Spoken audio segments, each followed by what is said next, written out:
Hello সবাইকে, আশা করি সবাই খুব ভালো আছেন। অনেক দিন পর আবারও চলে এলাম নতুন একটি ভিন্নধর্মী রেসিপি নিয়ে। আমি জানি এটা অনেকেই ট্রাই করেনি, বাট ট্রাস্ট মি, একবার খেলে এটি সবারই অনেক পছন্দনীয় হয়ে উঠবে, যেমনটা আমার অনেক পছন্দের। এটার নাম হচ্ছে কাঁকরোলের গুপ্তধন। তো আমরা প্রথমে কাঁকরোলগুলো সেদ্ধ করে ভেতর থেকে সব বিচি সব বের করে নিয়েছি। এরপর আমাদের এখানে লাগছে সরিষা বাটা এবং সাথে নারকেল বাটা, কাঁচামরিচ তো লাগছে। কাঁকরোলের ভিতরের বিচিগুলো সহ সব কিছু একসাথে পাতায় ভালো মতো বেটে নিয়েছি। এরপর এতে দিয়ে দিচ্ছি এক এক করে হলুদের গুঁড়ো আর পরিমাণ মতো লবণ।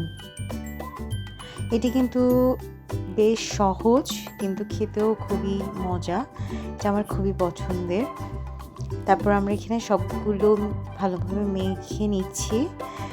তারপর কাঁকরোলের যে ভিতর থেকে বিচিগুলো বের করে নিয়েছি, এখানে এবার এই পুরটা দিয়ে ভালো মতো আমি যেভাবে দেখাই দিচ্ছি তবে করে পুরটা ভিতরে ঢুকিয়ে দিতে হবে।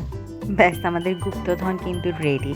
এবার এটা জাস্ট প্যানে ভাজার পালা। এর আগে আমরা আরেকটি ব্যাটার করে নিব। গুপ্তধন নামটা শুনতেও কেমন একটা ইন্টারেস্টিং, তাই না? এটি আমি খেয়েছি খুবই ছোটোবেলা থেকে, মা বানাই বাসায়। এরপর থেকে এটার ফ্যান আমি। এখানে আমি এক এক করে প্রতিটা কাঁকরোলের ভিতরে মেখে নেওয়া এগুলো ঢুকিয়ে নিচ্ছি ভালো মতো। আমি যেভাবে দেখিয়ে দিচ্ছি ঠিক সেমভাবে করতে হবে। ব্যাস, এখানে প্রতিটা কাঁকরোলের ভিতরেই ঢুকানো শেষ প্রায়। এখন আমরা একটা বেটার রেডি করব। জন্য আমরা একটা বাটিতে চালের গুঁড়া নিয়ে নিচ্ছি 2 চামচ মতো। তোমরা তোমাদের পরিমাণ মতো নিয়ে নেবে। এরপর দিয়ে দিচ্ছি এটার মধ্যে সামান্য পরিমাণে হলুদের গুঁড়ো এবং পরিমাণ মতো লবণ।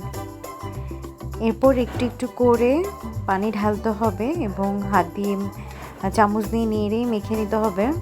বেশি ঘনও করা যাবে না আর বেশি পাতলাও করা যাবে না, মিডিয়াম রাখতে হবে বেটারটা। তোমরা আশা করি বুঝতেই পারছো এটা দিয়ে কী করা হবে।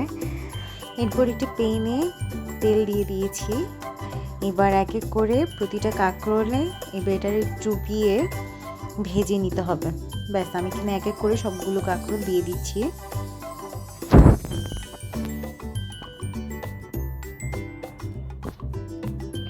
চুলা মিডিয়াম আঁচে ভালো মতো ভেজে নিতে হবে মচমচে করে।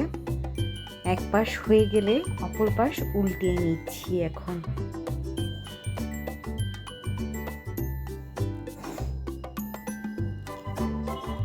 ব্যাস, আমাদের রেডি হয়ে গেল আমাদের কাঁকরোলের গুপ্তধন। তবে বাসায় এটি একবার ট্রাই করে দেখবে। এটি একটু ঝাঁঝালো স্বাদের, গরম ভাতের সাথে খেতে কিন্তু দারুণ লাগবে। টাটা সবাইকে।